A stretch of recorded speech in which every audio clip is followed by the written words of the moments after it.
All right, so that first part is me or is that the service team? To you, Okay. just a welcome, just because you weren't here last meeting, maybe introduce yourself, so everybody. Thank you guys for electing me for the chairman position again. I do appreciate that, even though I was emphatic that I wasn't seeking it, but I appreciate it. No, I appreciate that. I'm Melvin Whitlock. I was the chair last year. Brian is gonna be with me this year as the vice chair. And pretty much, I'm pretty easy to go along with. Follow, we all kind of self-regulate ourselves. So if you have any questions, I actually don't mind, taking the time to let you guys ask those questions. Just try to, for the good of the group and good of the order, let's just try to keep everything moving along in a timely manner. So with that being said, we'll go ahead and move to the reading and the approval of agenda for today. Okay. Would you guys like me to read that, or can you guys do that on your own? I'll have you guys do it. Is that big enough to do? Yeah, okay, everybody should be able to see it. So we'll take this about 30 seconds to take a look over it. And I do need to take a procedural vote on that, correct? Yes. I do. Okay.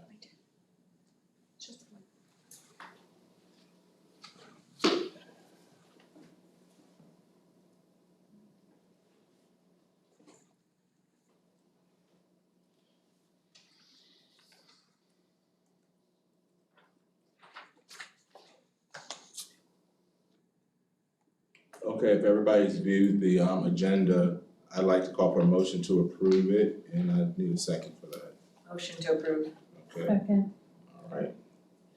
So agenda is approved. And now we're gonna go to the January the 30th meeting. Melvin, we just have to make sure there was nobody opposed. Oh, I'm sorry. That we all, for the agenda as it reads, and we do have Do we have 3 enough? members on Zoom. Okay. Yes, we have a quorum, we have enough. Okay. All right. So if that's the case, so that if there's any objections, I have no objection. This is Jamie. okay. All right, am I good to approve for now? Yes. All right, motion to approve, I need a second for that. I second. All right, okay, so ordered, motion is approved.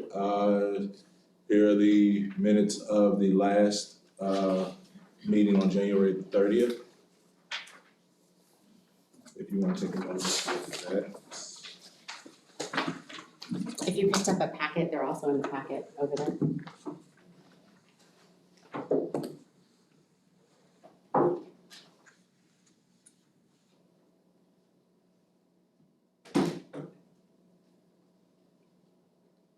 Okay, are there any objections to the last month's minutes? Okay, so motion to approve last month's minutes of our meeting. And I need a second for that as well. Motion to approve. Okay, Second. alright. And so we have, so those are, we've approved the last month's minutes for the meeting on January the 30th. All right. And so at this time now, we're gonna review the mission statement. Take a few moments. If there's anything you guys see that you either wanna make a suggestion on about the mission statement, we updated it last year, but there's always room for improvement. So just think about, let's see, it's 6:05, let's think about to 6:07 to either discuss or move forward.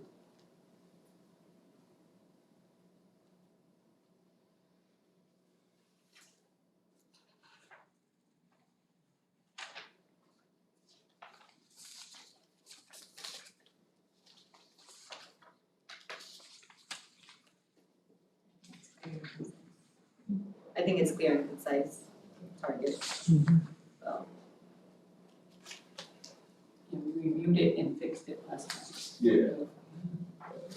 I always want to just give them opportunity to, Even if something looks good, it can always be better. Especially with as much going around curriculum, I think it's good to be as transparent and clear for the public to be able to read. So if there's no discussion on that, at this time, I think we can open the floor up. Am I correct on public comment? Yes. Okay. We do have one visitor tonight. Sharon is here, so Sharon, if you have public comment. Sharon McGill. I just wanted to say thank you to the curriculum committee and the people who served, because I see some of you in here who served on the ad hoc committee last year for all of your efforts that you put into it. I mean, that was a huge task that you performed exceptionally and with much professionalism. Because I sat in on some of them and I was so impressed, very much so, and I just wanted to say thank you.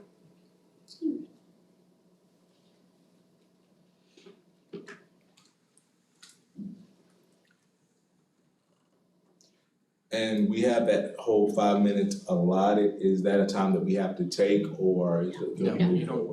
The meeting gives you a window, and Okay. then you could use the time that you need. You never have to fill just for the sake. Yeah, you never have to fill just for the. You never have to fill just for Don't get me the. started. Never have to fill just for the sake of filling. So it's just a Okay. window of time. Okay, I just wanted to make sure that, that we're following those requirements. And so now, as Ms. Giovanelli, She's gonna be joining us by Zoom, but she's not on yet. So I would suggest we move forward with the presentation, then when Ms. Giovanelli comes on, then we'll put it start. back in there. Yes, sir. Yeah, no worries. Okay.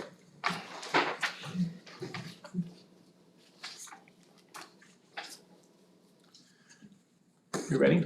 Yeah. All right, so our, the Academic Services Curriculum and Instruction Team was tasked at our last meeting to come back and talk to you a little bit about student learning and what's happened really since COVID. And we know that the 2.5 years that we experienced with the school district and around the nation, there has been some learning loss we've discovered with some of our students.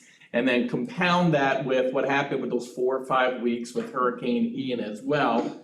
There was high interest of what is happening inside of our schools at a high level to help our students. 2 things. One, how do we enrich our students for our students that already have mastered the material without holding them back? And then secondly, how do we continue to provide interventions, targeted interventions that individual students need to make sure that they get back on track so they can graduate on time and make decisions about their future. And our goal is really on time graduation for our students. And so this evening we have Dr. Bethany Quisenberry. Dr. Quisenberry is the Director of Curriculum Instruction for elementary. They promoted me to high school. I was gonna say, it says elementary. I mean, I hire them, so I'm not sure what happened there. Just saw it. So Dr. Quisenberry is elementary. Ms. Candace Oliveira was here with us in person. She's also the Director of Curriculum, and she's for high school and has some elementary experience as well. And then we also have Ms. Lori Houchin, who may be joining us via Zoom. She's actually at a state meeting, and she is the Curriculum Director for middle school. And if Ms. Houchin is unable to join us, we will certainly fill in those pieces for her. So ladies, without further ado, Ms. Giovanelli has jumped on, so I think we'll pause here and then allow Ms. Giovanelli to do her board member comments at this time.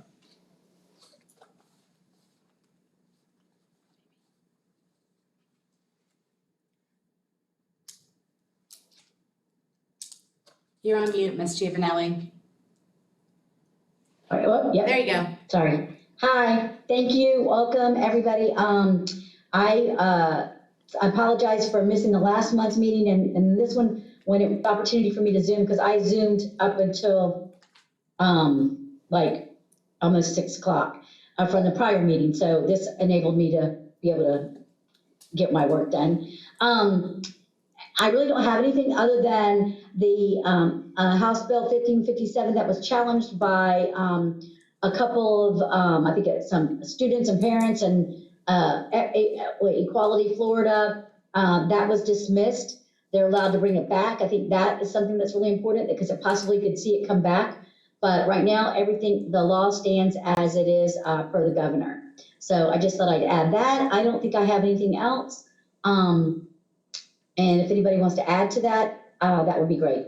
And thank you. Thank you, and I think what Stephen Elliott was talking about is House Bill 1557, which is the the Florida Parents' Rights Bill. And there have been a number of organizations throughout the state of Florida that have protested that particular bill. And there are a number, and I'm not a lawyer, so there are a number of legal stances that have to occur in order for your opposition to that bill to be granted. And those oppositions were not granted, and those oppositions to House Bill 1557 have been dropped. As Ms. Giovanelli said, though, that does not preclude them from the future from coming back and refiling a petition against that House bill as well. Did I summarize that okay for you, Ms. Giovanelli?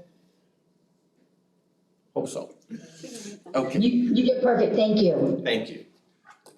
Okay, and so we're going to transition on to our student learning presentation. And Dr. Quisenberry is going to begin with us and a little bit about some of the impacts that we know from COVID. So we're gonna start, as of course you all know, we've been hit a double whammy in Fort Myers with the impacts of COVID and then of course the impacts of a hurricane. So we're gonna start with COVID mitigation and impacts, and then we'll move into this school year and how that has transitioned into our hurricane. So as everybody knows, it's been 2 years now? This is the third year since we had to stay at home. And what we are seeing as we work through data that is both for our district, statewide data, and even national data, is that our students' performance has continued to decline since 2019. So when we came that first year, 2021, the students did not take a state exam in our state, and so there's a gap in our data. Then last year, we took a state exam again, and you saw a significant drop across the board. But the biggest decline that we have seen is in our primary students. And so primary is K-2. Our students that were in kindergarten, we call it the year of the stay at home, are now in third grade. And we are really seeing the impacts of those students being at home for an entire quarter in kindergarten, and then in first grade, when they were in first grade, was the year that we had that hybrid model where students were learning from home, and then they were also, some of them were in school, and then moving into last year, where we had a high increase in absenteeism due to quarantines. We're really seeing that in our elementary students that we have that highest impact. And that's nationwide, that's not just in our district. And so we're gonna go through some of the different pieces of the initiatives that we implemented the last couple of years that have also continued, and we've really seen success in those pieces, and so that we've continued those. So first is Connect with Lee. If you're not familiar with Connect with Lee, it is a kind of like a homework tutoring help that we offer virtually. So we have classroom teachers that work in the evenings that are available through Zoom to help the students with anything they need. So it might be a high school student that needs help with their algebra homework. It might be an elementary school student that is reading a book and wants assistance in reading that book, or maybe some piece of homework that they have received. Maybe they were taught something in class that day that they know they didn't really understand and they didn't have time to ask the teacher. They're able to log in, and it's grade level and content specific. And so there's a certified teacher waiting for them to be able to assist, and it's one-on-one with those students. So that's something that we implemented back during COVID that we have seen a lot of success in. And so we've continued that throughout this school year. Talk a little bit of the flexible hours with the Connect with Lee, especially for some of our high school students, for example, who may have after-school activities and athletics. How do we make those adjustments with them? Sure, so Connect with Lee runs from 3:30 to 7:30, Monday through Thursday for all of those courses, K-12 advanced courses as well, including ACT, SAT support. But then on top of Connect with Lee, which we'll hit in a little bit later of a slide, each of our high schools also implemented Back on Track, which is another place where high school students can work with teachers either on their campuses or after hours via Zoom as well. And we have schools that offer that into 10 p.m. in the evening hours and again on the weekend. So between those two pieces, those were both started during COVID, but have proven that our students jump on and need that help and support. But our high school students really jumping on after the 8 o'clock hours when they get back from athletics or work, we see them engaging with their teachers. Thank you. Connect with Lee is, what age is that? K through 12. K through 12. Yeah, and that one we have on, we'll actually jump out of the presentation at the end, but if you go to the leeschools.net page and click on the parent portal, the icon right to the right says Connect with Lee. And it's a flyer for parents, it's available English, Spanish, Haitian Creole. We also have tutors that are bilingual that help in the evening hours. So the bilingual tutors have asterisks next to their name. We also can service students with specific disabilities. If one of our tutors is unable to meet the student's need, they send an email with the student's name, family information, and somebody from our ESE department gets back to the family within 24 hours. So while they might not be able to get immediate assistance, they will engage with somebody, and it's one-on-one, so it's personalized. All of the teachers are certified. They're all Lee County educators here in the district. Majority of them, there's 68 that work each evening, have been working this program for the last 2 years. So on average, we average anywhere from 75 to 100 students a night that engage. We are looking to increase that. So one of our asks from this team tonight is going to be, how can we continue to share this information out with families? Because it's a free resource and a family can jump on from any device that they're able to connect via Zoom. We also track our frequent flyers, so if there's a student that is going on to Connect with Lee frequently, we notify the school and the teacher that, hey, this kid needs a little bit of extra help. They're logging in a lot for these resources, and maybe, pull them aside and see if they need anything during the school day. Has there been any analysis between students jumping on and attendance or missed attendance at school? And whether that's correlated in any way? We have not, but that is a great suggestion for us to take a look at. Are the majority of the teachers, the 68 teachers, like working every night? Throughout the week, Monday through Thursday, Okay, yes. so that like almost 68 of them are being, Through Monday through Thursday, Yes. yes, they will all engage at some point Monday through Thursday Okay. in those evening hours, They have yes. shifts though, so They they have don't do shifts, the full okay. 3 to Okay, that's what I was 10. like thinking. Yeah, that's very they nice. have shifts, They okay. have shifts that they work, yeah. They work usually a 2-hour shift at 3:38 to 5:30 and again a 5:30 to 7:30. Okay. But like our advanced mathematics tutor, she does most nights for us that she's able to. Math is always a hard place to get somebody on there. So they develop a relationship with the kids as well. So when they're not on, it's funny, we will get emails that say, hey, when is so-and-so working Yeah. next? Okay. How do the parents know about the program? So as Candace said, it's on the website. We send out in the beginning of the year as well as throughout the year school messengers to families, notifying them about Connect with Lee. In the beginning, we used to send home paper flyers, but since probably last school year, we've mainly just been doing it through school messenger. The students also have it on their Launchpad, right? It's an Yes. icon on the student's Launchpad. That's how the kids access it, directly from Launchpad. It's a little icon, it says Connect with Lee. We also would ask teachers to put it on their Google Classroom Yes. also, so that was easily accessible. I'm gonna throw a little bit of a monkey wrench, I just have to Oh, I ask see. the question. What happens if the student is like an IEP? So it depending upon what their needs are, we have several of our tutors who are able to support, but if not, they fill out a form. So we have 2 different forms that the tutor fills out at the end of their shift. And if I was a student with an IEP and the tutor was not able to meet my needs, The tutor fills out the form with my first name, last name, and what school I'm at. And then that goes back over to our ESE department, and somebody from that department reaches out to the family within 24 hours. So they will set up another personalized session with somebody who's specifically able to meet the IEP. Very good, thank you. You're welcome. And I have a question for it, in terms of the data that you guys use, you said there's a decline. Yes, there is, we see it, you know, it's obvious it's there. How do you guys determine, I mean, are you doing that from the district standpoint? We're gonna get to that. Are you comparing it, you're There's comparing a it whole with data the state? section, so we're gonna get to that. It's a good, Okay. Great question, we're gonna get to that. good transition, back on track. I'm the one that got it wrong. I'll hold the question.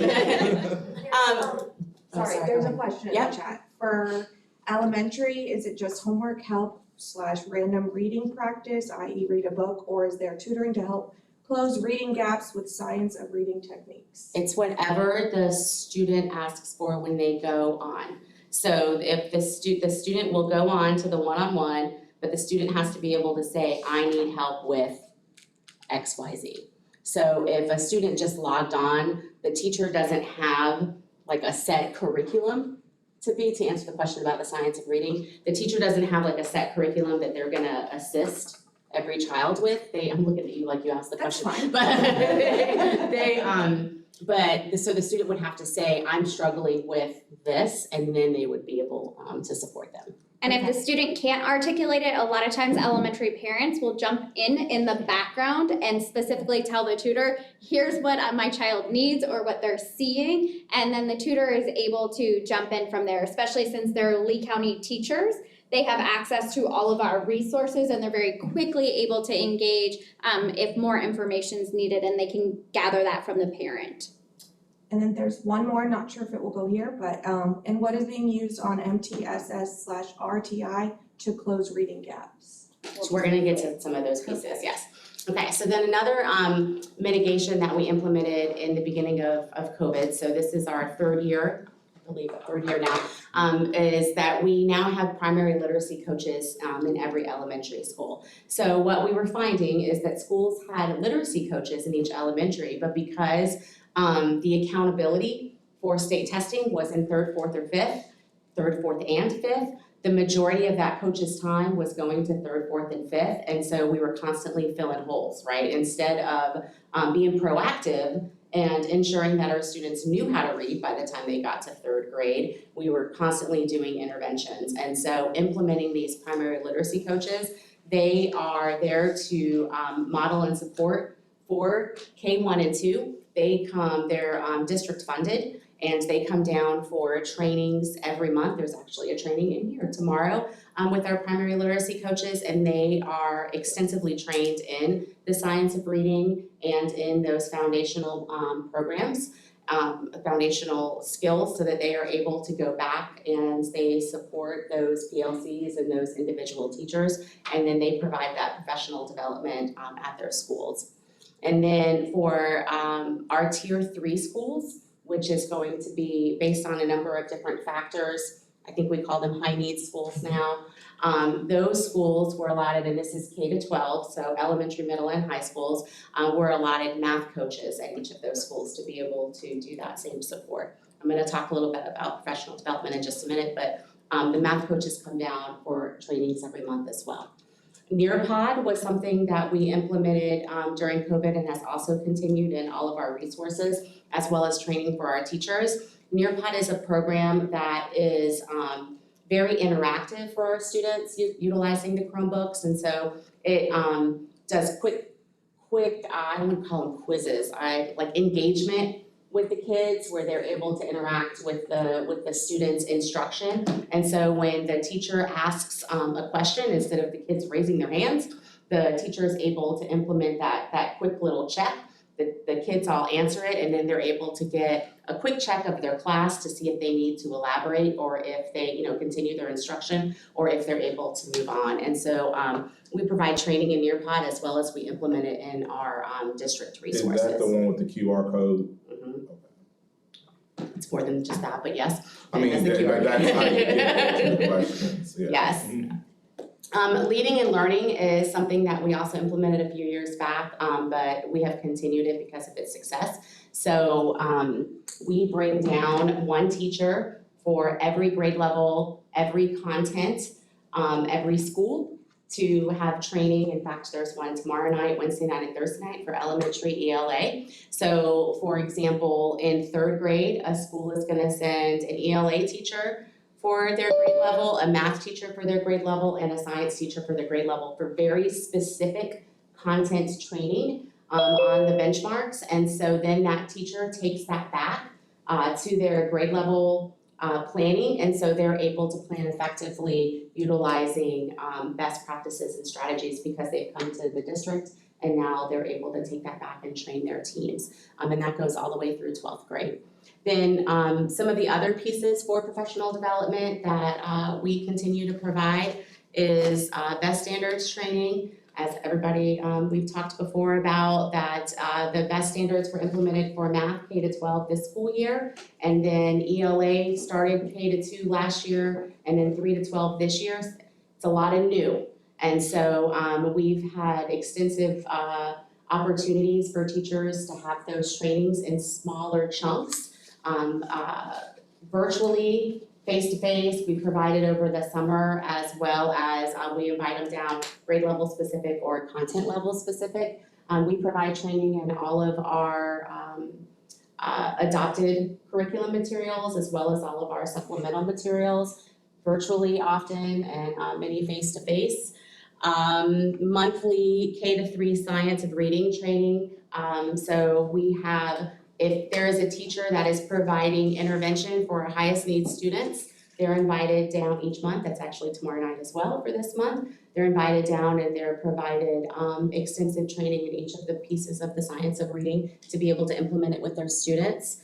And then the content coaching, so we have science coaches in the schools, math coaches in the schools, primary literacy coaches, and then 3-12 literacy coaches, and they come once a month or some of them come once a quarter and are provided trainings.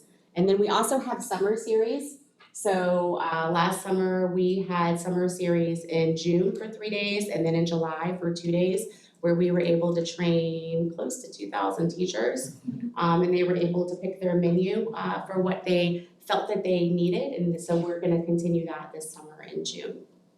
And just to add with the leading and learning, so you kind of have a bit of a framework, it's 1,200 teachers that come down once a quarter. So when you think about those grade levels and content areas across elementary, middle school, and high school, it's 1,200 teachers that are able to come in and then take that information back and work with their teams at their schools. So leading and learning is one of our approaches to have a common approach so that we have a common language across the district, which is why it's important that every grade level and every content from every school participates in that training. And that way the information is not just disseminated to a few, but we make sure that it happens across the district. So that's part of our approach, that having that common methodology. It provides a teacher voice as well. Yes. So when they come down, because especially since it's grade level and content specific, those teachers are able to talk through what barriers or what they're seeing, that additional resources that they need, what's working, what's not working, so that our curriculum teams can ensure that we're able to provide that. So with that, you mentioned it's quarterly. Is the same teacher coming every quarter for a full academic year, or does that run longer, or how does that? So the expectation is that it would be the same teacher, but life happens, and so sometimes teachers are unable, they have to send a substitute, or family life happens where they're not able to come in the evening anymore, and so a different teacher might take their spot. But yes, the premise of it would be that they come in July, or they get a full 2 days of training, and then that same teacher would come every quarter. But then we like for it to switch off for the following year so that we continue to build those content experts in the schools. Okay, so then additional, because we talked about, this is primarily for elementary, but we talked about how that's where our biggest impact hit, right, for COVID. So some of the other pieces that we have implemented is the last school year as well as this school year. We have before and after school tutoring in all of the elementary school, which is a big deal, and it's come through grant funding. So typically only our Title I schools or our schools with resources through their fee base have been able to afford to provide tutoring for their students. And again, what was happening with that is they primarily provided tutoring for third, fourth, and fifth because that was where that state testing was. With grant funding, we've been able to now for last year and starting, we began in December of this school year, we've been able to invite all students K to 5 to be, and at all of our elementary schools to be able to attend. When it says before or after school tutoring, it depends on the school. So our early schools do it after school, our late schools do it in the morning. We also provide transportation and we call it a dinner service for our students that stay late in the afternoon. And then we call them Science Saturdays. And so students are invited to come for all day Saturday science camps. They make it really fun. They do a lot of labs. And that is primarily for 5th grade. We increased for this school year, we were seeing a real need for intervention, especially in our 3rd, 4th, and 5th grade. And so we increased our intervention time in the schools. So in elementary, they don't, unless they're departmentalized in 5th grade, they stay in the same classroom the entire day. So it is state statute that they have a 90-minute uninterrupted reading time and a 30-minute intervention time for level 1s and 2s. In our district, we required that was 60 minutes for all students, whether it's acceleration or intervention. And then we've also increased our summer learning opportunities. That's going to be another presentation, and that was something that you guys requested. But just so you know, we are providing this year a summer learning opportunity for every grade level in elementary. So K going to 1, 1 going to 2, 2 going to 3, 3 going to 4, 4 going to 5. We'll all have opportunities to come for summer programming. Then some different things that we implemented for programs because we really saw the need was it's a program called Read Well in K and 1. What we saw was that we were doing a great job. We have a district phonics program and we were really implementing those foundational skills, but there was a gap in them actually being able, the fluency side of reading and being able to implement those phonics into their learning. So the Read Well program is more of a fluency comprehension program, and the kids walk to read. They're tested into whichever book they're in, and so it's very differentiated. Then Flyleaf is a very similar program for 2nd grade. And then we were finding that we have a lot of students in 3rd, 4th, and 5th that still have holes in phonics. And so we implemented Phonics for Reading program in 3rd, 4th, and 5th, and those students, all of these programs are during that 60-minute reading intervention block, excuse me. So then we look at, okay, Dr. Quisenberry just talked a lot about what did we do and what have we been maintaining since COVID and trying to still fill in those pieces with missed learning, and then we had Hurricane Ian. So on top of those pieces and knowing that our students had missed learning opportunities, we had students that were displaced from school 3 to 4 weeks. And then when schools came back, we had some of our schools that had to come back in a virtual learning environment. And we currently still have a school that's displaced. They're with another school. So our school communities are not fully back in what we would call a traditional. So on top of those pieces, not only do we have our school communities still getting back together, but now we're experiencing things where we have teacher shortage, but now we have teachers that moved out of the area because they lost everything. They were no longer able to sustain living here. We have students that still don't have homes as well. So when they're coming to schools, knowing that there's additional barriers that they have. So we need to be looking at those pieces. So while on the screen in the presentation you see experienced with a past tense there, it's not past tense. We are still feeling the impacts that this community sustained from Hurricane Ian and how we move past there. We are still dealing with vacancies and educators who they need to take care of their homeowners insurance and being able to go take care of those family needs. So each day inside of our buildings, schools are dealing with increased absenteeism because of the fact that we are still rebuilding. So this gave us another lens to look at going, we know we have missed learning from COVID, but how do we continue to accelerate for students and intervene while we needed to, but now also how do we look at the 3 to 4 weeks where we've missed instruction?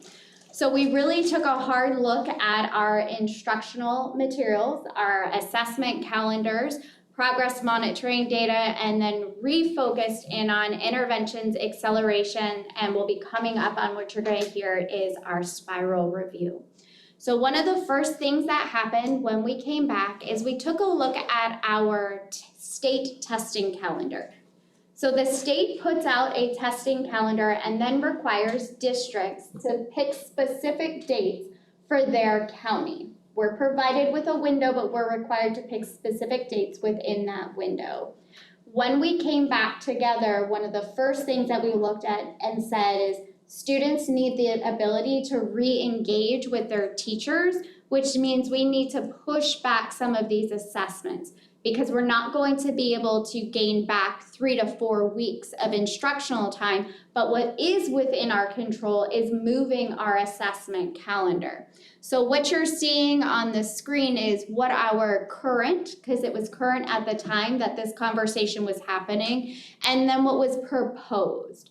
Those proposed dates have become the new dates. And this was really important. And the note in the bottom right is what says it all there. Simply by shifting our assessment calendars back, those state assessment windows from May 1st to May 15th at the very latest, that gave us almost 2 weeks back of instructional time. So while we missed 3 to 4, depending upon the school and when it opened, we were able to gain back 2 weeks of instructional time merely by moving our state assessment window. This is going to become a really important piece for us, and something for you guys to consider in the back of your minds is we need to know that students are in attendance though during that time.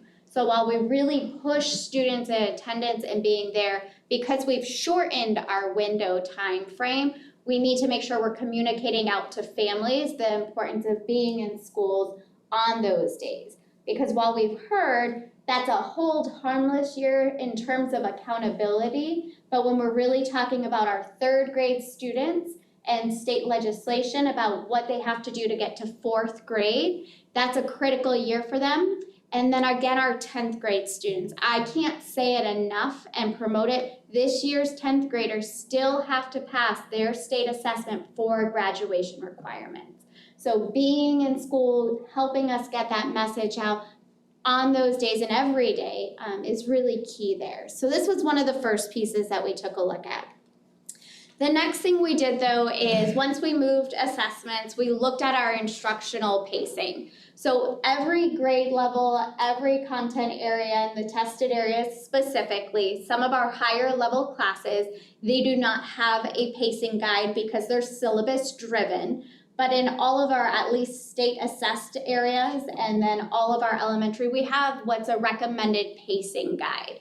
So it's not a one size fits all, but here is a recommendation of the content and the order in which you should teach it and how long to ensure that students have the opportunity to engage with those benchmarks prior to assessing. So we adjusted our state assessments, then we adjusted our local assessments. So we have local exemplar assessments that align back to what students are going to need to be able to do on the state assessments. Those got shifted as well. We also took a look at, you can't see it quite as much on the screen here, however, all the way off to the right-hand side when this presentation gets sent to you is where benchmarks and standards were combined and or days were taken off. So while it may say 8 days, it's now 7 days. So that was adjusted as well. And that was done with teams getting feedback from our leading and learning. So again, the importance of those teachers as they provide crucial feedback to us as well. Then we looked at progress monitoring. So we just finished up our progress monitoring 2 at the end of January, and we began to go, okay, how can we really check in and see what do schools need, what do teachers need, what do students need, and are families aware of these pieces as well.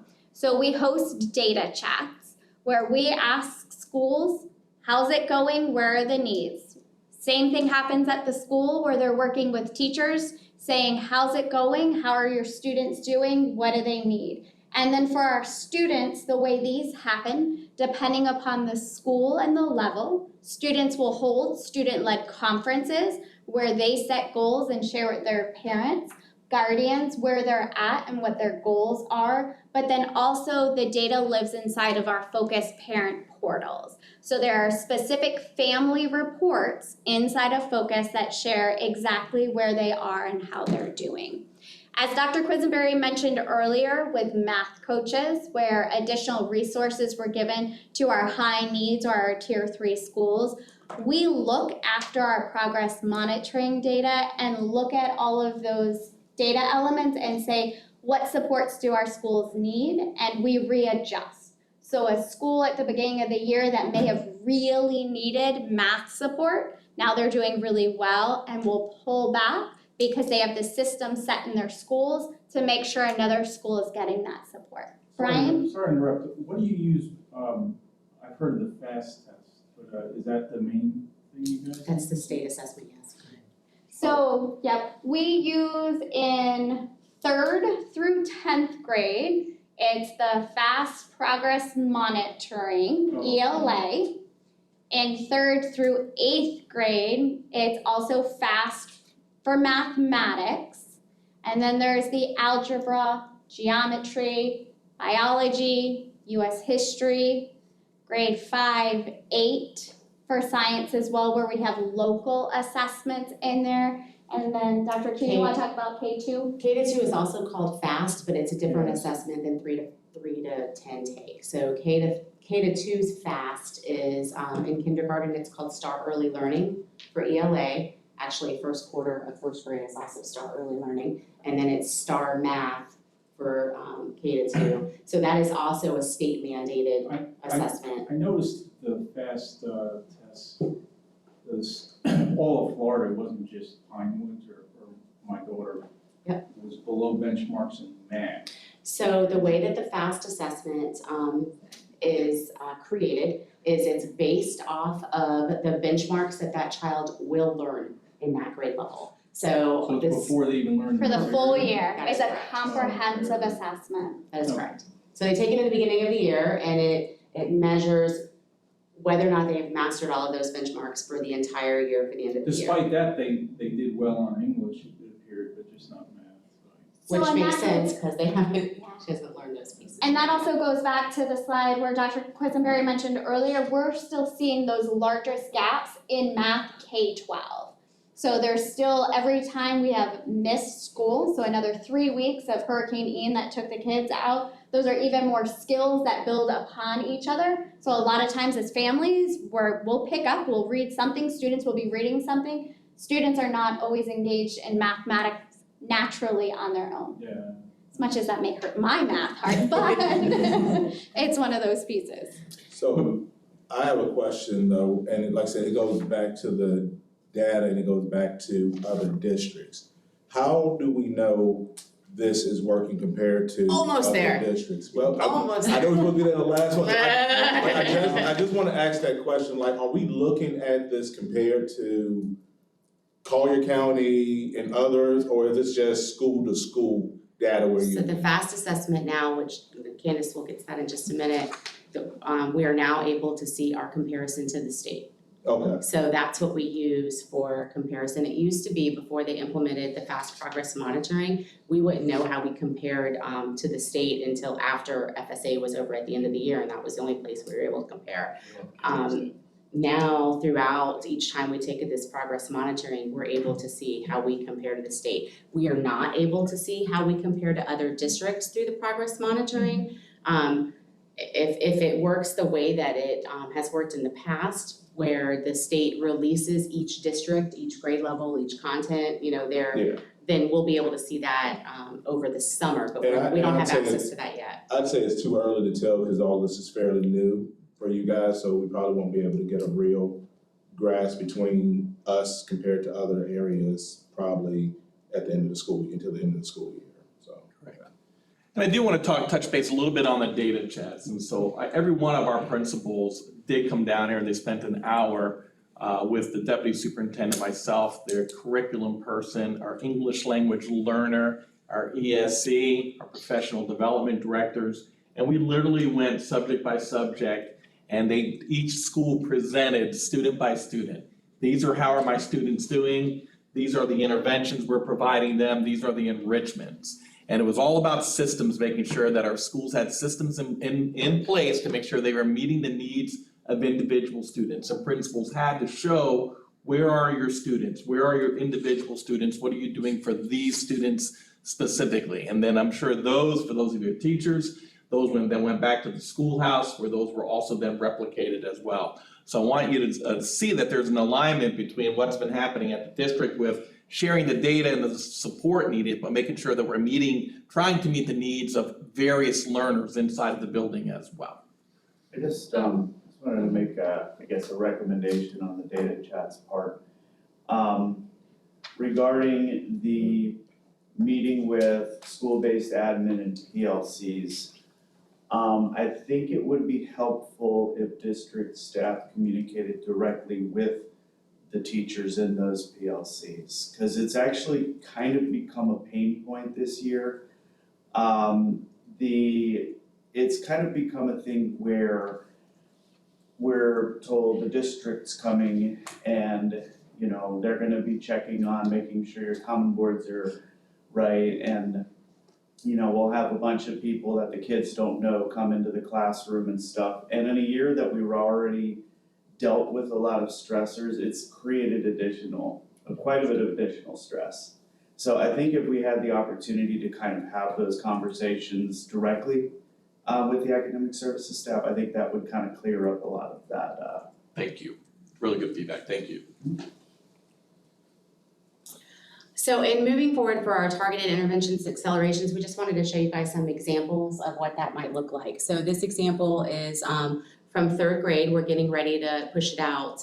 Actually, the coaches will receive it tomorrow, and then admin will receive it next week, and then we'll start pushing it out through leading and learning to our teachers. So we took very specific standards and based off of our second progress monitoring that I'm going to show you in just a minute how we're able to view that now, and then created kind of like a playlist for teachers to be able to use. We call it Push to Proficiency, for what they should be doing to reteach this standard in their teacher-led center, in small groups, and then how can we ensure that what the students are doing independently is a reteaching opportunity for some of these standards. And so this was created for both ELA and for math.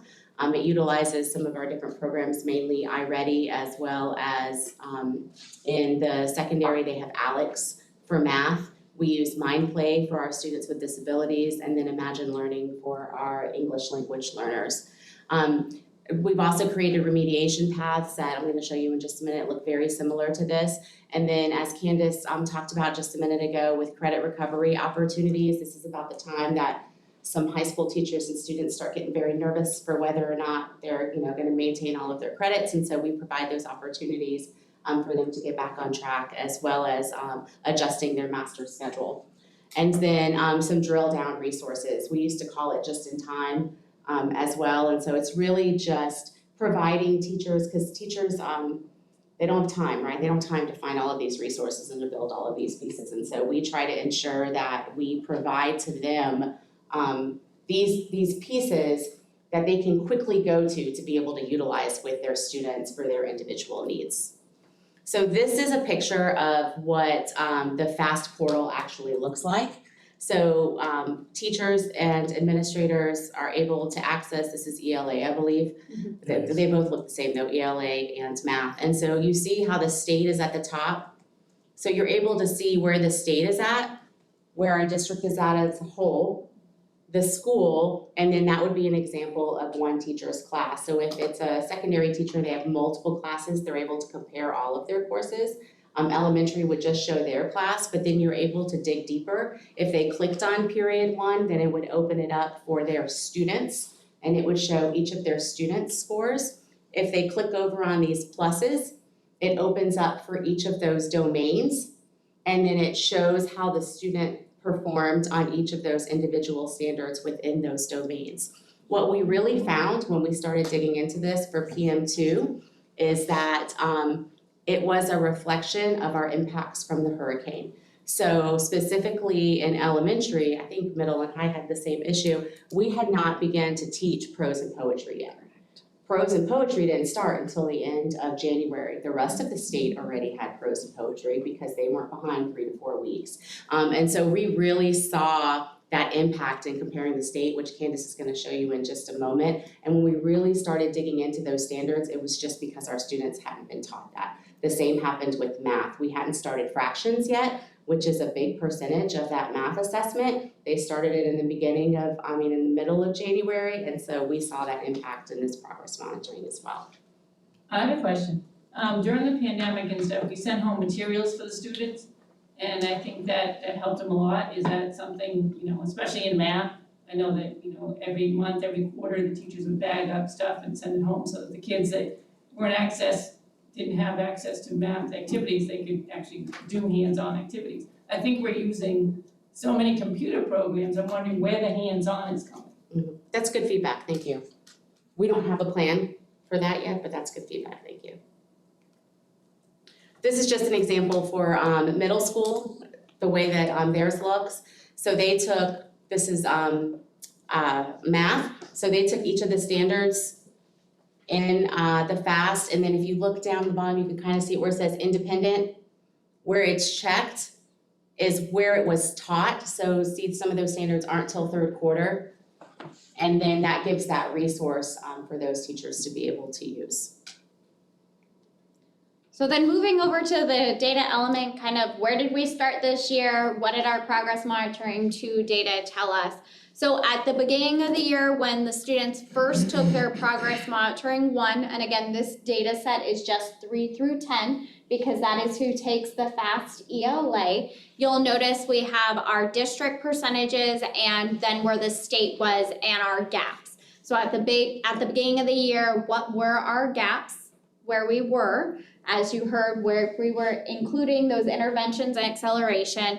But then the next screen is, so then in January, where were we? After 3 to 4 weeks of the missed learning, where were our students and where do we need to provide some additional? So you'll notice here we had some positives where we did see gaps actually narrowed there, but we also had some places where our gaps widened. And a lot of that is what Dr. Quisenberry just mentioned though. And again, if you take a look at where our greatest gaps are, where they widened in those places, it was again our primary students in math. So following same trend of everything that research told us with the impacts from COVID, we saw similar impacts with students missing another 3 to 4 weeks of instruction due to the hurricane. So now this is where we've taken this data and all of the interventions, accelerations that we've kind of spent tonight sharing with you is where we're going to work right now. So what teachers are doing inside of our classrooms, what we're trying to do at home with families as well to really hone in on some pieces. The only thing to make sure I point out here is on the math side, so on this side of the presentation, you're going to notice this minus 13 here and a 0. They both had an asterisk. At the beginning of the year, we have grade 7 advanced math students who actually at the end of this year are going to take the pre-algebra math assessment, which is the grade 8 test. At the beginning of the year though, the way the state had the portal set up, those grade 7 advanced students took a grade 7 assessment.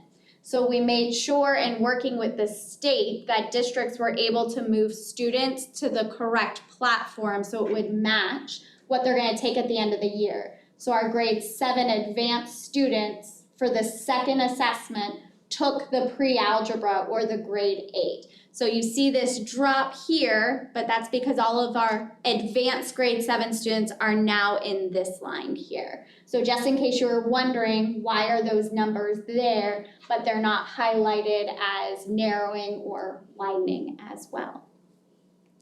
So with that, that's going to move us over to, oh, go ahead, Bethany, I forgot it was yours. No, you keep going. You keep on going. we have our discussion activity. So we've shared a lot of pieces tonight, and we really want to be able to get your feedback as well. So before we move back over to whole group discussion, not instruction, discussion, we thought at your tables, what we need help is what home connection ideas could we implement to assist with missed learning? So you've heard a lot of what we've done. We'd like to hear from you as well. So we figured 10 minutes to talk at your tables what you heard. For our friends on Zoom, you guys can engage with one another. I can stop sharing this screen so you can come off mute and talk to each other. But we'll set a 10-minute timer unless there's any pressing questions, Melvin, you'd like us to answer now. No, I'm saying, yeah, that's, I mean, as far as the 10-minute timer, yeah. You guys may want to join a table. Yeah. Awesome. Are there additional questions? Just the same ones that I'm just a visitor. So-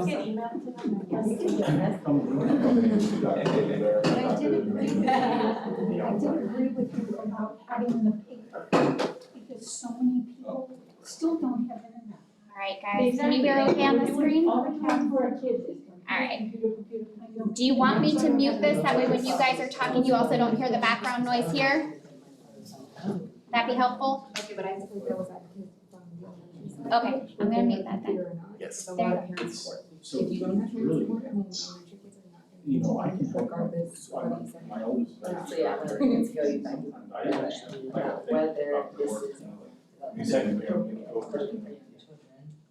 So I like being. Problem is, parents aren't. Our next meeting. Right. That's what I mean. We're gonna get away from I don't like. But even if you send home. but if that didn't help. The 10 o'clock, the 10 o'clock list guy, I can't see time. the She's right. Yeah. Financially, I can't see how We also gave them a winter break every elementary student. a lot of students do. Like, I have like, I can move it out. I think there are other teachers. You know, I mean, even if there are other teachers, I mean, like, students, I would be interested to see how they actually utilize that. So I went to work once. My school's in. So I. Okay, that's what. Now, what I. So, I we, can- well, with these exceptions, we have to send home, so I send them to the. Effort. Oh, yeah. Like, what happens? To be thoughtful Yeah, no, that's. on how Chromebooks. Yeah, but these are. Well, Yeah. parents. Oh, yeah. That were. Well, no, yeah, so that's the thing I hear. A lot of Yeah, parents take I'm these like, that's how I do it. Well, to teach them. Now, I've had parents ask me to teach Are you correct? yes, yes, that's, Oh, yeah. but I, But then in the evening, when you go home, you have backup secondary. my mind was trapped. But I like to lead. And I'm only thinking about secondary. Yeah. Benefits, like, I can't see if you have, I'm home for football practice on the age, but Then the parents. So I think. Well, that's the thing.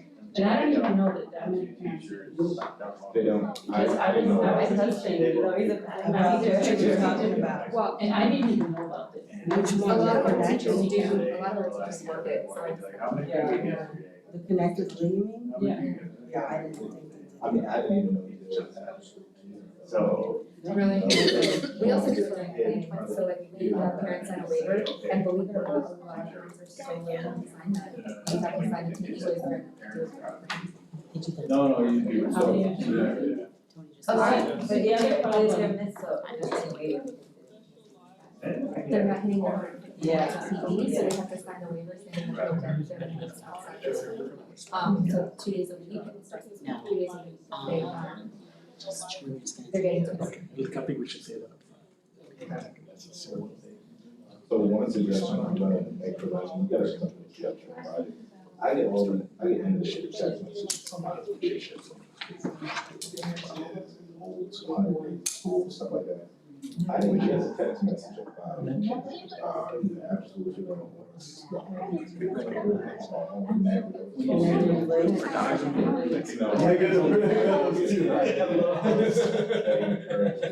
Schools actually send, does your school send those, they send it out? My school does. What I think they need to do is they It need comes to down have to, I think, administration. So like Spiro sends it out to all the children. Yeah. And like our administration, and I know that for a fact because she's always. But like I said, I like that parents. Right, and the kids aren't I picking them know up. for that. Right, so that comes Yeah. down to administration, do we stop relying on administration to have things out? Oh, yeah. Should it come from the schools? Or they can just put more pressure on the administration to actually. Yeah, but how are they Use your PTOs. Kind of like, Use your PTOs and your PTAs. True. Allowing. I don't know. Yeah, he's being sensitive. Yeah. Yeah. And they Right. Agreed. and then like what we teach but I've taught them ask the question that and she'll give me so I think it breaks, there's a breakdown Oh, yeah. So I just think it's like seeing it first hand, hopefully. And it'll be very like broad, right? And then it gets administration, and then you can't debate.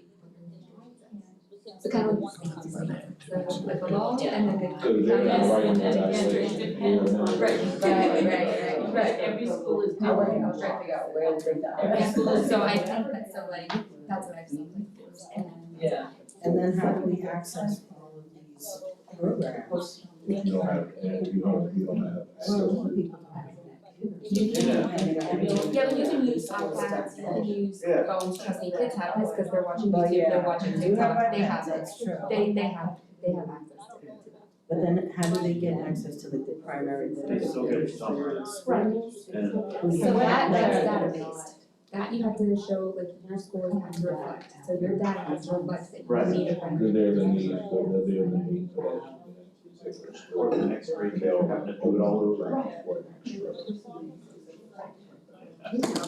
No, I wanna know what the reading report is. Is it back on the computer or is it? No. No. What do they do? No, it's phone. They could, It's yeah. phone. I know, but not every time it's on the phone. They, I mean, they don't have We used to have youth science. reading without this on. Or even that kind of, like, one type of. Yeah. Well, the research has come out pretty strong on science and reading and how the focus on other strategies other than fun have actually hurt students who struggle with reading, especially early on. So like, those are strategies that maybe works well, I used to But if it's an kindergarten, so I knew, Yeah, we're like, you can get by. and so those, Like, a lot of the reason why there's such a high focus on is because we've seen that we try to use it No, as a but like, guessing. Yeah, And, that's you know, all of that, I buy that really doesn't every work. Friday, it's pizza. Honestly, Spalding phonics is, I think, Yeah. I love Spalding, and in fact, my oldest kid, I teach them like three times a It's week. also this. It's It's like, it's semester, yeah. so it's a lot of, it's a, yeah, but they need that. Oh, that's- They that's- Yeah. So they're getting, the touch. What are you guys? How you saying that? So the question was about. Oh, yeah, the kid gets up. Yeah, I mean, like, Okay, promoting, offering multiple modalities, right, so students maybe will have the option of doing something, cause. This is still. Yeah. So maybe, like, That would be a great big. Still there.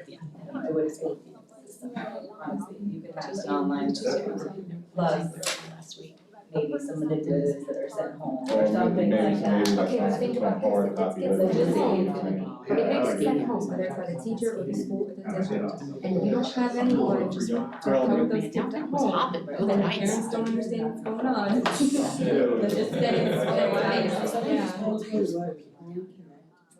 yeah. Sorry, it's called. Connect with me. Connect with me. Oh, that's the Sorry. connection. Sorry. Okay. The question was home connection, Yeah, It was, I think you looking up some of these. Yeah, it's all I right. know that, you know, it all sounds great, but the kids that. Oh, absolutely. Well, that's what, so with secondary education, I want to see what you guys are doing on this. One of the biggest issues that I'm having in secondary ed is we're having an issue with credit recovery. And students are using the 2020 format, which doesn't work in terms of educating kids. Can this be used? I know I said that right, I know it. Is there any way, do you guys think that this can be used as some type of incentive for some type of credit treatment for students? So let's say a kid has a D or a 1.5 GPA. Would it be, do you think that it's legal, ethical, and possible to give a student some type of GPA boost if they successfully Well, I know the kids do driving. That's basically what I'm saying, right, you know, but. I think statutes do everything they can on credit recovery. However, I vaguely know. I think like, oh, you completed so many hours of complete, I'll add, you know, a 5-point assignment to your. Guys, we have about 2 more minutes if you wanna wrap up your thoughts. Yeah, but that would be the teacher's discretion, I don't know if I would. But again, you know, like. But like statutory. Guys, we got about 2 more minutes and then we're going back together. Statute. Because like there's only like in 3rd grade, there's only like certain things that you can put cause of promotion and it's set by state. Yeah, that's what I mean, that's what I'm So saying. I don't Ask know. them, because I don't know Yeah. what the statute is. Like the statute might be flexible enough to where, I mean, I don't know. Yeah, now, the kids do X amount of star at home, and they get a party at school, so then Bill Smoke is not doing it, and then they get the party.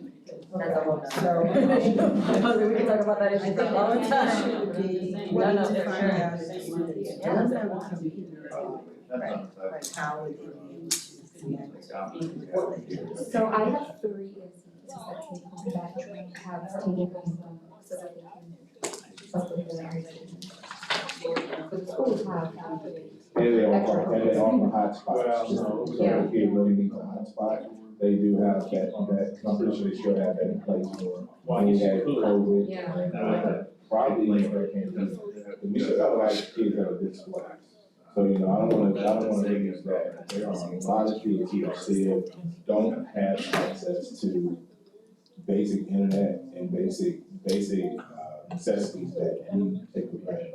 So, Yeah. so, but the school district, to my knowledge, they do provide computers and hotspots. So I don't think it would be an issue of kids using learning. Well, but middle and high school, They take. middle and high school have to do Yeah. it. Middle and high school. Elementary school, all of it in the bus. I live What's in, the, you know, now they Thank do. you. But I got a lot of fun for summer. Like I said, I've given 3 of my years of like, but again, as a teacher discretion, they also. All right, Melvin? All right. So I think is the safest thing to do. Timer So just went guys, we're off. gonna come back to order real quick. I think the easiest thing to do, Brian, is let you guys come up with your suggestions first, and then we'll come up with, I will give our suggestions as well. And And then also the online suggestions. So we're gonna kind of give you some pre-information before each group shares out, so you know what we're gonna do with this information, not just that it's being shared out, so I'm gonna let Bethany and Candace share. Sure, so we meet with our content coordinator teams and then the entire curriculum department on a weekly basis. And then in addition to, we also meet with academic services and professional development. So we are gonna be taking back these ideas and sharing them out further and seeing which ones are things that we can help make materialize, or if there's some that we just need to talk through, like several of the other ideas that have already been shared tonight. So that's where the information's gonna go from here. Nothing? Okay, so, did you guys wanna share what you all came up with, or any suggestions? Well. So, the one we talked about is the idea that if when you were growing up, if you remember when you read, and if you read enough books, you would either get a free pizza, or if you were at the library. It's called you Book It. read- We were. But there was nothing for math. So is there a way to incentivize at that elementary level an activity where you send kids home over the summer with some set of materials, and every week something comes out onto the main page that says, oh, if you do this one, your name goes in, you know, something like that where Would one of you guys be willing to incentivize that solicit piece. like Domino's or a big company? But I don't know if you'd actually do it, but it'd have to be a big organization to absorb coupons like that.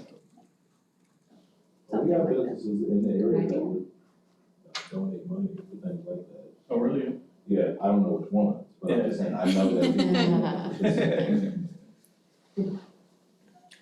Awesome, thank you. Alright, so, we came up with a few different ones. So one of the first ones is, as I explained to my table, is I get inundated with, text messages from my elementary school all the time. However, I was not aware of an after-school program. I was not aware of the Connect with Lee as well being available. So I would suggest that maybe, I know as you said, it's at the, Christina said it's at the school's discretion of how they send that out, I believe. If they send out like that, they offer those sources available, or the principals. I know like ours sends it out through text. You guys, so that might be something that if you wanna encourage other schools to actually send those text messages out, because I do look at them. Or parents do look at them to know that those resources are available. Another one is, I believe we talked about offering multiple variations. I think, you guys could probably speak more about that as far in terms of like with the phonics and then other formats in terms of learning, English, or what were we speaking about? We were talking about the, like, multiple modalities of instruction, so do you want? Yeah, like the phonics, like there's the phonics that you have on the screen and all that, and then there's the Spalding phonics, which kids could actually have the cards go home with them, which actually have like little icons on them, so that if you're doing cut, you'd be using like scissors, so that they're getting more than just the phonics on the screen, or just the you know, they're getting more understanding of what it is and why it is, kind of thing. We did talk about how like materials might be challenging in terms of logistics, right, and equity. So that's something to consider and to problem solve. Because I do have a question, because I know I wasn't in this district when COVID hit. Do we send out like hotspots to students, and students do have access to laptops? I know secondary students do. No, elementary, middle, and high all have one-to-one devices, and we still have access. Any principal knows the process to request a hotspot for students. That's still active right now. Okay. So if a student needs a hotspot, they are available. Okay, so. The computers we're ready, schools all have them. We're across the board, one-to-one. So if your child doesn't have a computer, then you need to just contact your child's principal, because they're expected to go home. And I think also tutoring the parents, like on open houses, to show them the programs. Yeah. And so that they will know where they need to help their child with, because you send home a Chromebook and the kid's playing around and, oh yeah, he's doing. We agree They with don't you. know. We agree. One of the things we had talked about a couple of weeks ago was, for example, during that first week of school with the kids, training the kids, for all kids, for example, on the Connect with Lee, and having a Connect with Lee day. That can happen across the district, so parents are aware, kids are aware, so that we bring more attention to it. So like, yes, so that was just one example of making sure that our parents are in tune with what's available, because we do have a lot of resources available for families, but if they don't know about them, then they're not being used. So thank you. And also doing the student-led conferences, they could show them the programs too. And if I may add on that, as far as like I said, even just a continual, maybe quarterly email reminder or text message reminder about the programs, because it's great to have it that one day, but then also, like I said, parents may forget it, but just a refresher. And then the last thing that I brought was, I guess it's a matter of what you guys legally can do with the state is with the Connect with Lee. I know there are some challenges with Edgenuity and credit recovery, and whether or not students are getting authentic learning through that. Is there any way that legally or ethically the Connect with Lee can be used for some type of credit recovery or GPA booster or something to give students a real incentive, not only just say, hey, if I do it, I get a credit, but also they have an opportunity to learn. So if a student has a 1.8 GPA and they need a 2.0 to play a sport, they can go to the Connect with Lee, and if they meet a certain amount of hours, they can possibly improve their GPA. I don't know what the legalities of that would be. So we have Back on Track, which I'm gonna let Candace talk to you about, which is our credit recovery at home. That is just like Connect with Lee, but it's Back on Track. Candace? Yeah, so with the Back on Track, they are working through, it's twofold. We have students who are working in Edgenuity to recover credits that they need. They can work through that work, engage with you as an educator to help them as they're working on the instructional pieces. They cannot take assessments. So inside of Edgenuity, to make sure they are earning true credit, assessments have to be done at the school site, not at home. The other piece with Edgenuity though as well is we have concept coaching. So let's say Back on Track ends at 10 o'clock or we don't have it on a Sunday after 4, Edgenuity's concept coaches are available. So also Zoom option for them so they can work on those credits. Hopefully when they recover that credit, it boosts that GPA. What I think I hear you're saying though is if they kind of put in the time, looking at those pieces, that is, you are correct. There are some definitely legislative pieces in how we award credit, but students engaging, they can engage with their Back on Track. With Back on Track as well though, it's also not just credit recovery, I fell behind in my English class and I'm currently earning a D. I can work on my English work with an English teacher at my school to help bring up that grade. So Back on Track does both of credit interventions and then ACT, SAT tutoring as well. So it can be used in a couple different ways. Okay, because it's just that 8 o'clock to 10 o'clock window that you guys were talking about, that kids could do it from that time period. I would just, first thing I look at is how many kids are participating in that, and if it's not enough, is there an incentive to get more to participate in it? It's up to each local high school.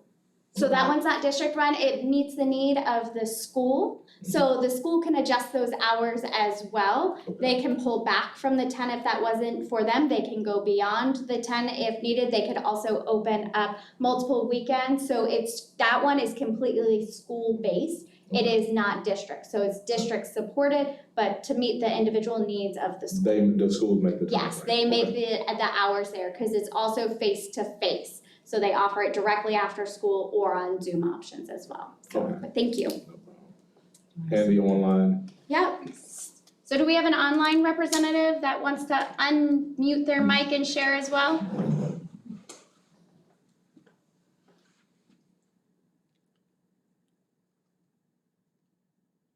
We didn't necessarily nominate a representative. And we were talking about a lot of the things that were already discussed, parent communication, improving parent engagement without overwhelming the teachers, which we know is a challenge since they're kind of the most connected to the parents. So we talked a lot about trying to simplify, because we think there's a lot of great programs already in place, but it's just that parents don't even know about it and relying on an elementary schooler or even a middle schooler or a high schooler, it sounds like, to bring that information home is, not always very effective. And so maybe simplifying it and creating some sort of, universal way of communicating with parents across the district. Like Melvin shared that he gets text messages from his elementary school all the time. I get 0 text messages from my son's elementary school, none, ever. So, it's clear that there's some disparity and lack of universal utilization of parent communication and involvement. So that was kind of what we came up with. Thank you, Laura. We appreciate you sharing. Who initiates the ones from the school? I get it from the principal constantly. So there are some school messengers that come from the district office. It appears that it's coming from your school, Oh. but it goes out to No, I everyone like that they do in the it. district. And then there are other messages that are initiated from the school, and yes, they're initiated from the principal. However, teachers also Teachers have can. access to be able to send it independently just to a student or to their entire class. So for example, a teacher could send a message to their students as a unit is getting ready to begin and say, hey parents, we're getting ready to start a unit on X, Y, and Z. Over the next 2 to 3 weeks, this is what your child is gonna experience in my class. Here's how we're gonna culminate that activity. So some teachers use it as an extension of their instructional opportunities to engage the parents, just like that online group was talking about, just a way to softly bring parents into the process to keep them engaged without overwhelming them with inundation of messages. So that's one example. And Dojo, that's separate from you guys completely? That's separate. I get a lot of them. Teachers do that, yes. That's not a district purchased program. It's actually free, but not all teachers utilize that. Thank you. Does the district still send out report cards? They're electronic now They're through the electronic Focus now, portal. okay, that's So what I thought. we Is send a there- school messenger saying your child's report card is now available, please go to their Focus portal. Is there any way with that report card to put announcements or these resources, to kind of pair the resources with the report card? Because for a parent who's looking at a report card that may not be where they or the child want them to be, oh, look, here's Connect with Lee, here's this, here are all these resources for that as It a- could go through, that's a good point, it could go through the school messenger when we send that school messenger, here are some resources for your child. It wouldn't be necessarily hooked to the Focus portal, Okay. but it could be part of that communication that goes out, yes. Thank you, everybody. This is great feedback. This is exactly what the team was looking for, so thank you, Melvin. There is one Okay. thought in the chat, Angela. I was just gonna say that teachers should be on teams by grade level or subject and rotate newsletter responsibilities each week. One newsletter template where resource links can remain all the time and then update the rest each week and then send the link to parents. Thank you. Thank you. Yes, sir. Good to go? Thank you. Alright, so we are going to just have a brief vote on, is this a vote or just information of the next meeting? Those top ones are the dates of the next meeting. Okay, I do have a request for a topic when we come to that. And then we have to make a decision on face-to-face or virtual or what we did tonight. okay, well, Dr. Farber, if you wanna just go ahead and make it, because those are the next 2 dates, right? Those are, So before we take the vote on the face-to-face or virtual, which is probably 30 seconds, if you wanna go ahead and. Sure. There were a number of topics that were suggested at our last meeting that were very informative and very timely as well. We have one topic that we've been working on through the course of the year that I would like our team to bring to this group. We have a challenge book process that we use and we have implemented, and some of you are representatives on that ad hoc committee in this group. We would like to present that challenge book process to this group to get your feedback, which we've done before. But there is a component of that we would like to bring forward, which talks about what are we doing with books that are currently being challenged, and a student wants to check those books out of the media center. What would that process look like? How do we get parents? This is all now about how do we bring parents into the fold of making sure that they're aware that a book is being challenged. So we would like to bring a draft process document to this group. Again, this group's already seen the process document on how we currently go through the challenge book process. This is an iteration of that process to engage the parents in another step of that. And so we would like to bring that forward as a request if this is something the group would like. I mean, I'm fine with it, if anyone has any objections on that. Online, anybody can this online? Have an objection? Any objections from anybody online? Or if you guys could just use your thumbs, Well, your reactions, if everything's okay.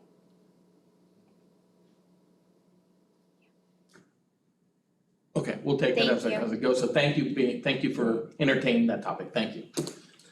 So, I guess keeping true to the thumbs for the online people, I guess we'll take a vote on face-to-face, and then we'll take a vote on virtual, so. Or blended like tonight. Or So really blended, okay, Yes, sir. alright.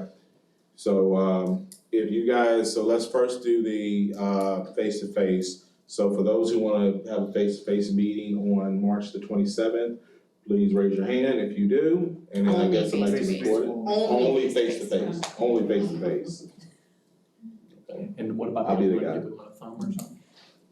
For our online, if you only want face-to-face, we'll use the thumbs up as well, so it's easier, and we'll do that for each of the options. So if anybody online. Only one? Okay, so that's one vote for face-to-face only. All right, so now the next one is. Hold on just a minute. Okay, Julie. I think was the thumbs up Julie? For face-to-face only? I thought I bumped something by mistake, so I didn't mean to if I did. No. It wasn't you. Okay, all right, thanks. Like, I did not vote for that.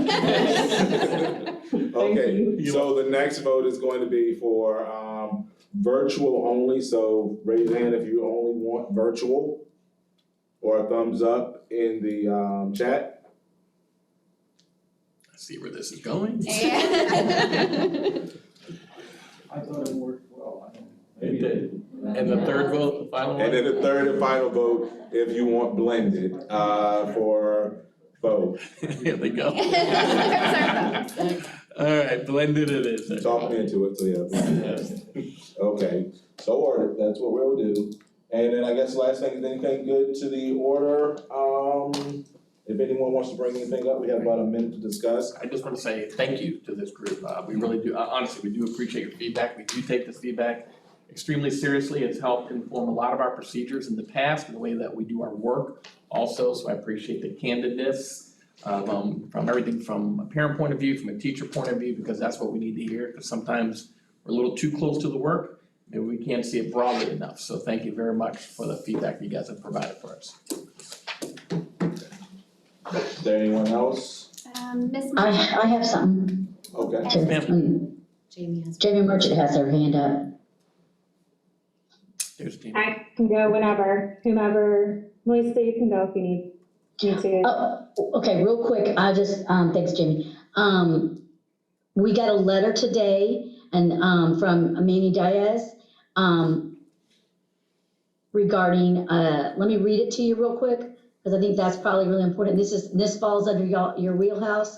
It says, "Dear school board, school district superintendents and charter school operators, thanks to the school board of Miami-Dade County, the Florida Department of Ed, FDOE, recently became aware of content within the Edgenuity/Imagine Learning Purpose Prep Social Emotional Learning curriculum that, upon preliminary review, appears contrary to Florida law. Districts and charter schools may be using this curriculum as part of their teaching and learning process. If districts or charter schools are using this curriculum in any way, I implore you to conduct a thorough review to ensure all content is compliant with Florida law. Edgenuity, Imagine Learning's divisive and discriminatory content branded as social emotional learning, SEL, has no place in the Florida classrooms. To be clear, we are communicating to all public school districts and individual public charter schools that it is incumbent upon you to make certain that all materials are consistent with State Board of Education rule and Florida statutes. Schools should immediately cease using any materials that conflict with Florida law. As Commissioner of Education, I will always be committed to protecting Florida's students while ensuring they have access to the highest and quality materials and educational opportunities. Thank you for your dedication in ensuring the success of Florida students and your prompt attention to this matter. So I just wanted to bring that to your attention because it's very new. It literally came in at 12 something today to each board member, I think. And it was sent to the superintendent and the board attorney. So Dr. Spiro, I'm sure it'll be something that you'll need to talk to superintendent about, but I thought I'd bring that up since It came in today, it's hot off the press. Thanks, Ms. Giovanelli, and Edgenuity Imagine Learning is the company, the product is Purpose Prep. And currently, we do not use Purpose Prep in the school district of Lee County. Awesome, thank you for that Thank you. update. Ms. Merchant? Yes, sir. I just wanted to ask if whomever makes the agenda, if public comment, could be put at the end for next month so that they can comment on the actual content of the meeting. Yeah, I mean, if that's up to me, that's fine, yeah. Ms. Giovanelli, you okay with that request? Great, thank you. We will, we'll make that accommodation. Thank you. And Julie Thank you. has her hand up. Julie? I have nothing special. I just wanted to say thank you to everyone for trying out the blended format. I think it was very successful. I didn't miss anything. I thought it went well. Thank you. All right. All right, so I think we got everything straight for the next assessment, and so I'd like to call this meeting to a close. Meeting to adjourn. Second. I'm still working on the terminology. Thank you, everyone. Way too long, sorority, I can do it.